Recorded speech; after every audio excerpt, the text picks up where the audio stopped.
नेवासा संगमनेर रस्त्याची झालेली दुरावस्था व रस्त्यात पडलेल्या खड्ड्यांमुळे श्रीरामपूरकर हैराण झाले असून मोठमोठ्या खड्ड्यांमुळे धुळीचे साम्राज्य पसरले आहे। त्यामुळे नागरिकांची अवहेलना होत असून आज सोमवारी या निषेधार्थ नगरपालिकेसमोर श्रीरामपूर विधानसभा काँग्रेस कमिटीच्या वतीने आंदोलन करण्यात आले।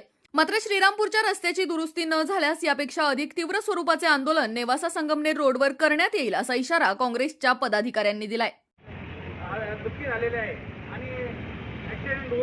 त्यांचे हातपाय मोडलेले आहेत। त्या निमित्तानं खऱ्या अर्थानं शरदनाथ ससाणे हे म्हणजे ओके यांच्या नेतृत्वाखाली या नगर परिषदेवर जे आंदोलन करण्यात येत आहे ते आंदोलन रस्त्यासाठी आहे आणि रस्ता हा तातडीने झाला पाहिजे। रस्ता जर झाला नाही तर मोठे लोक हातपाय मोडून निश्चितपणे दवाखान्यात पडलेले मोटरसायकलवर चालले, गाडी अपघात चालली। श्रीरामपूर शहरातील अत्यंत महत्त्वाचा असा नेवासा संगमनेर रोड की ज्याची अवस्था दयनीय झाली।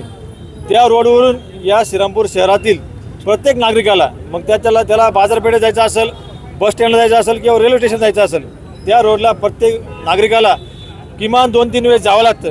परंतु त्या ठिकाणी पडलेले प्रचंड खड्डे यामुळे सर्वसामान्य नागरिक हैराण झालेले आहेत। आपल्या अनेक माता भगिनींचे ॲक्सिडेंट त्या ठिकाणी झाले।